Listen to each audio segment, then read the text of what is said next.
it past the tiny ninjas in the Seattle airport and boarded our flight to race the sun heading east as we headed for New York City.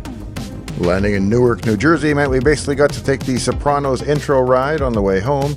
We went under the Hudson River through the Lincoln Tunnel, which deposited us into Manhattan.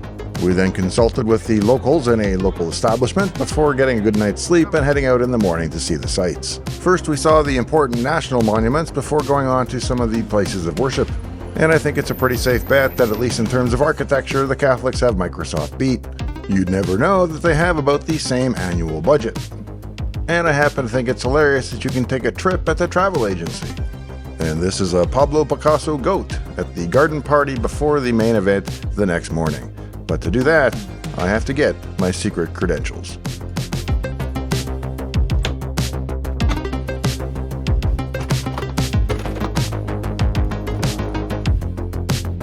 Now, there are literally many items here worth multiple millions of dollars, so you can't just wander in off the street. But thanks to my exclusive Dave's Garage press credentials, I was able to get in. And the first item we'll take a look at is an Altair 8800. This is Paul Allen's personal model, though it is not likely the machine that they actually worked on back in the day. It is, however, period authentic in that it looks to be a Model A, I believe, based on the types of switches. The later B models would have a flat toggle switch, but these are the earlier painful round ones. I say painful because if you spent a day or two flipping switches on one of these things, eventually you'd start to need band-aids because it would actually hurt your fingers. I casually mentioned that I had a fairly rare Microsoft ROM Basic card for this machine, but they stressed that Paul wanted the machine set up without any ROMs whatsoever so that people were in fact forced to toggle things in. Hopefully not painfully, but in order to get through the process and learn how you actually entered information at the most basic level into one of these oldest computers. Now I've paused it here so I can tell you how I got into trouble. You can see on top there's a piece of paper. Well, the piece of paper is a listing for and the instructions on how to play the game called Kill the Bit. So as the bits progress across the display, you toggle the switches and try to capture or hit the bit at the right time, and when you've got all the bits, you win the game. Or at least that's what the instructions tell you to do. And so I was just testing it to see if it worked, and the Christie's agent ran over and stopped me in my tracks and said it's not an interactive display. And they were quite polite, of course, but, fairly firm that they didn't want people messing with it. I did happen to mention that there was literally a sign on top of the machine that told you to do those exact same steps.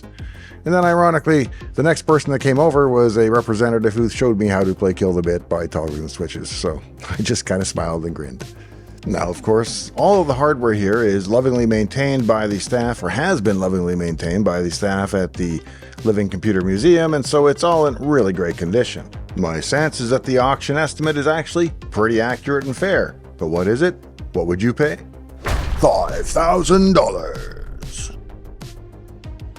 There's a very nice Pac-Man machine here, which is notable for being an original arcade cabinet and in very minty condition. But we're interested in something a little more obscure, a little older, and a lot weirder looking.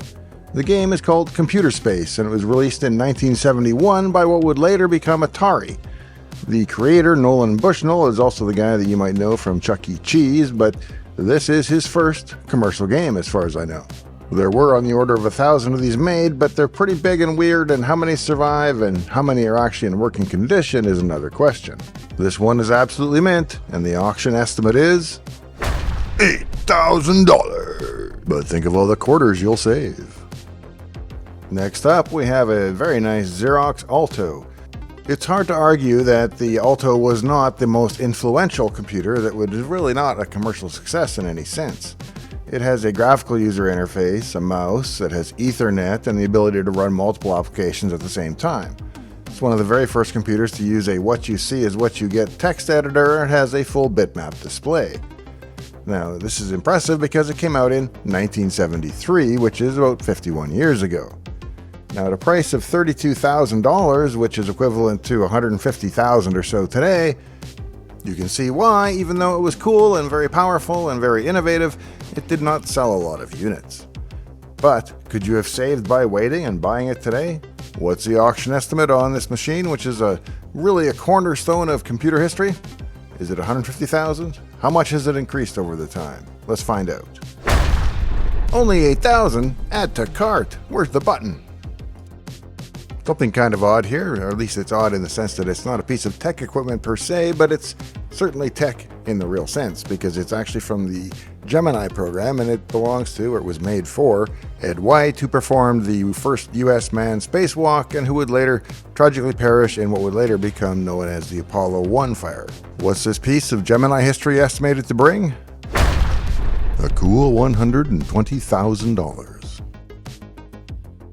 Next up, we have a Cray 1 from 1975, designed by Seymour Cray and built by Cray Research. The Cray 1 was the first supercomputer to successfully implement vector processing.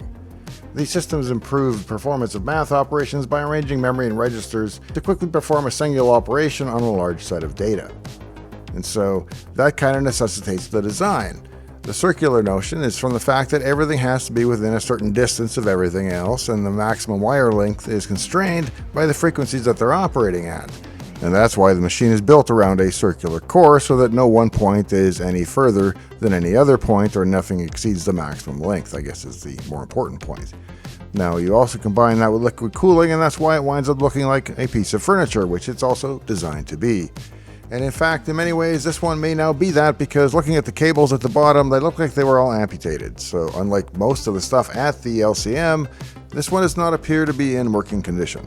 And I'm not claiming everything here is in working condition, but pretty much everything at the museum did work and work well.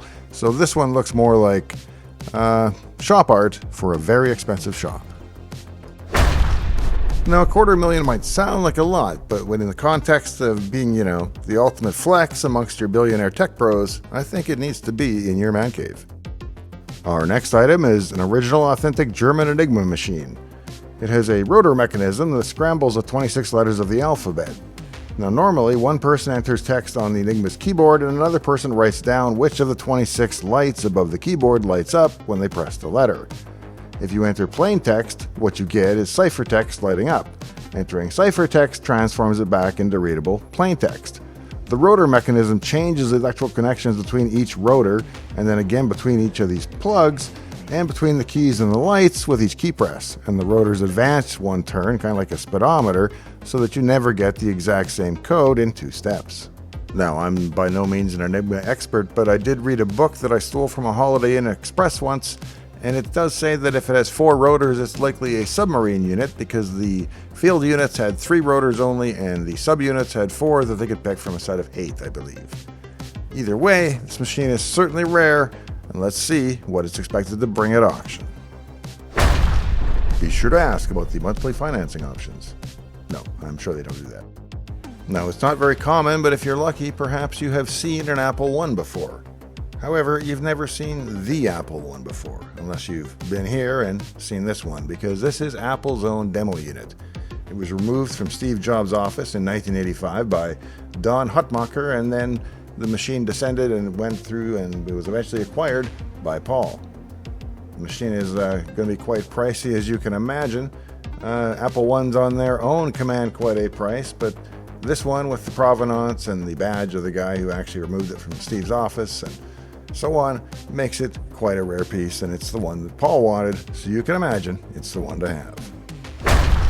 $800K, and if I'm starting to get out of your price range, we'll hold on to your hats for this next item. Our next item is emblematic of perhaps one of the biggest inflection points in technology in modern history.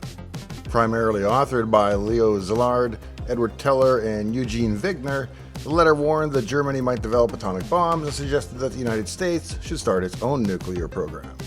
The letter ultimately translated into $1 billion at least in spending on research and development in pursuit of atomic weapons. The letter passed from Leo Szilard to his wife, and ultimately to his estate, and on through Malcolm Forbes, and finally to Paul Allen.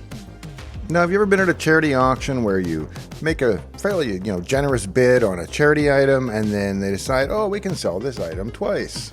Well, you don't have to worry about it with this one, because they only made one.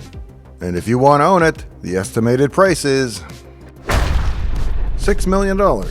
Or for reference, to put that in more human terms, that's the amount in 1960s dollars that the Clampetts accepted for their oil-rich land in the Ozarks.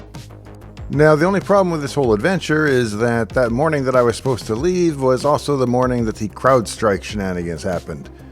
So as you can imagine, I spent much of the day trying to wander around and find out whether I had a flight and whether I could check into it, and so on. And so I bring you this montage of awesome Windows blue screens in the New York airport and around it. Please check out the free sample of my book on Amazon using the link in the video description. It's everything I know about autism that I wish I'd known long ago.